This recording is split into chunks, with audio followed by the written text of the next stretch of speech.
I thought $80,000 was the finish line. I thought it was the number where the stress would finally stop and the real life would begin. But then the paycheck hit, the bills settled, and I realized I was still checking the price of eggs. Today I want to talk about the day my dream salary started feeling like minimum wage, and why this is happening to almost everyone earning good money right now. So let's go back to that $80,000 number, because on paper it should feel like winning. The median household income in the United States, according to the Census Bureau, sits somewhere around $75,000 to $80,000 depending on the year you're looking at. So statistically, hitting that number puts you at the middle or slightly above it. You are, by definition, doing fine.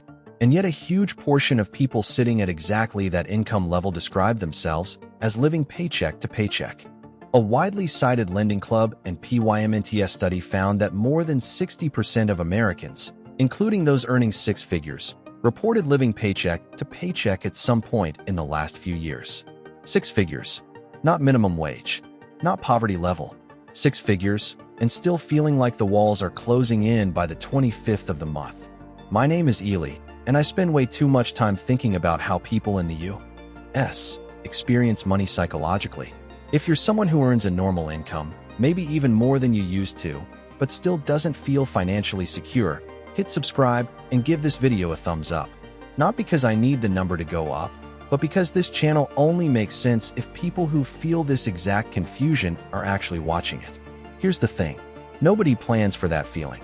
Nobody signs up for a job thinking, I can't wait to earn more money and feel exactly as anxious as I did when I earned less.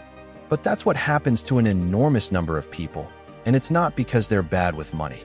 It's because of how the human brain processes financial progress, and almost nobody explains this part clearly. Let's do the simple math first, because the math actually is simple, even though the feeling isn't. Say you were earning $50,000 a few years ago. Rent was, let's say, $1,200. Groceries were maybe $350 a month. Your car was older, paid off, a little embarrassing but reliable. You felt broke, but manageably broke.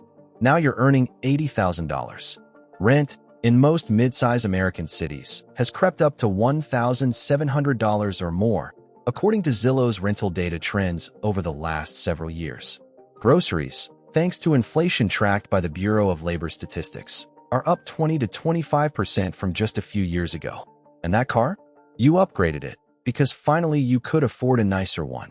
So now there's a $450 monthly payment sitting where zero used to be.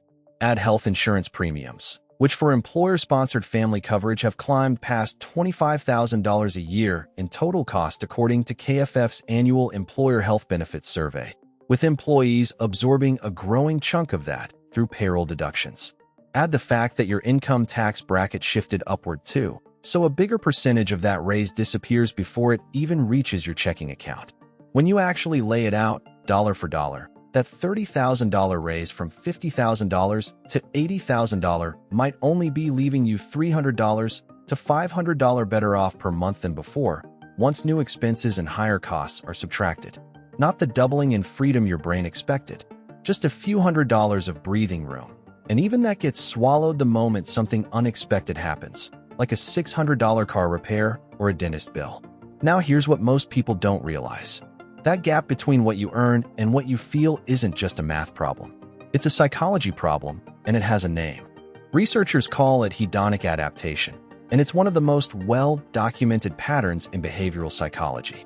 It means humans adjust their baseline expectations to match their new circumstances almost immediately, and then measure their happiness, or in this case their financial safety, against that new baseline instead of the old one.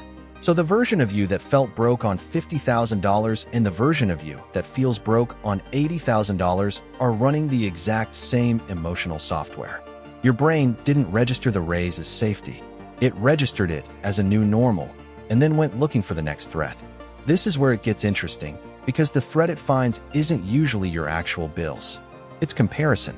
The American Psychological Association has published research for years now showing that financial stress is one of the top reported sources of anxiety in the country. And interestingly, the stress levels don't drop in a straight line as income rises. They plateau. Some studies, including the well-known Kahneman and Deaton research from Princeton, found that emotional well-being tends to improve with income up to a certain point, roughly in the $75,000 to $95,000 range depending on cost of living, and then levels off.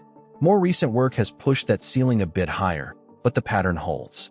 Past a certain point, more money stops functioning like a solution and starts functioning like a receipt for how much stress you can now afford to be exposed to. Because once your income crosses into what looks like a comfortable bracket, your comparison group shifts too. When you were earning $50,000, you weren't comparing your grocery cart to someone who just came back from Cabo. But at $80,000, your algorithm, your coworkers, your group chat, they're all suddenly full of people who seem to be doing better. Somebody's buying a house. Somebody's leasing a car you'd never even test drive. Somebody's posting a vacation while you're deciding whether to put the new tires on a credit card. Financial stress isn't purely about your numbers anymore. It's about the numbers you're silently measuring yourself against. And those numbers keep moving further away no matter how much you earn, because everyone around you is adjusting their baseline too. Now you might be thinking, okay, but if I just ignored other people, I'd feel fine, right? Partially true, but there's a second layer here that's even sneakier, and it's about identity, not comparison. When your income crosses a certain threshold, your brain quietly updates its idea of who you are. At $50,000, buying store-brand cereal felt normal. At $80,000, it can feel like a small failure, like you're not living up to the person that salary is supposed to represent. That's not weakness. That's a documented psychological pattern where lifestyle expectations rise in step with perceived identity, not just perceived income. You're not just spending more because you have more.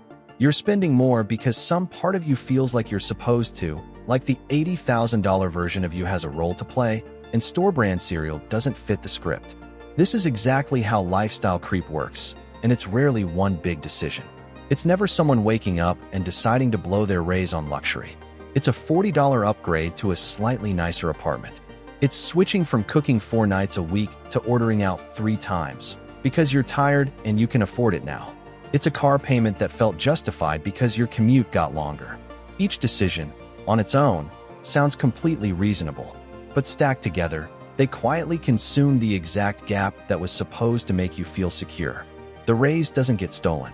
It gets rented out, one small decision at a time, until the end of the month looks eerily similar to how it used to look, just with bigger numbers on both sides of the ledger. Here's the uncomfortable part nobody wants to say out loud. If your spending rises at the same rate as your income, no salary will ever feel like enough. Not $80,000. Not $120,000. Not $200,000. Because the target isn't a number. It's a moving line that recalibrates itself every time you get closer to it. People assume financial peace is a destination, some dollar amount where the anxiety finally shuts off.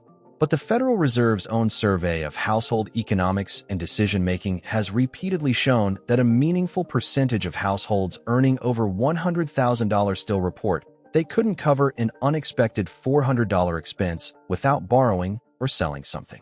That's not a low-income statistic. That's a behavior and expectation statistic, showing up at income levels most people assume would eliminate it. So if the number isn't the fix, what actually is? This is where the mindset shift needs to happen, and it's simpler than most financial advice makes it sound. The goal isn't to chase a bigger income and hope the stress disappears on its own.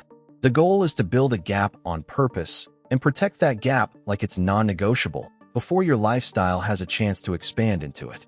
Practically, that starts with something almost boring. Before celebrating a raise, decide in advance where a fixed percentage of it goes, untouched, before it ever hits your regular spending account. Even 20 to 30% of a raise, automatically redirected into savings or debt payoff the same week it arrives, prevents the lifestyle creep pattern from ever getting a foothold. It sounds small, but it changes the entire psychological experience of earning more, because you actually feel the gap widening instead of watching it quietly close. Second, separate identity, spending from need spending. Before any non-essential purchase, ask a plain question. Am I buying this because I need it, or because some version of me feels like I'm supposed to have it at this income level? That single question interrupts the identity-driven spending pattern we just talked about, and it costs nothing but a few seconds of honesty. Third, build what's sometimes called a friction buffer, not a huge emergency fund overnight, but even $1,000 to $2,000 sitting untouched. According to Fed survey data, that single buffer is often the difference between an unexpected expense feeling like a minor inconvenience versus a full-blown financial crisis. It's not about being rich. It's about interrupting the panic response that turns a $400 car repair into 3 weeks of anxiety. And finally, redefine what progress actually looks like for you. Specifically, instead of borrowing the definition from whoever you're comparing yourself to, progress might be a growing gap between income and spending, not a growing pile of new possessions. Security isn't a number you eventually reach. It's a habit you build before the next raise arrives, so that when it does, your circumstances actually improve instead of just relocating the same stress to a bigger paycheck. So if $80,000 or $100,000 or whatever number you're chasing right now still feels like minimum wage once it lands in your account, it doesn't mean you're bad with money. It means your spending and your identity have been rising exactly as fast as your income, which is one of the most common and least discussed patterns in American financial life. The fix was never a bigger number. It was building a gap on purpose and defending it before your lifestyle notices it exists. That's the actual finish line, and unlike the salary chase, it's one you can actually reach.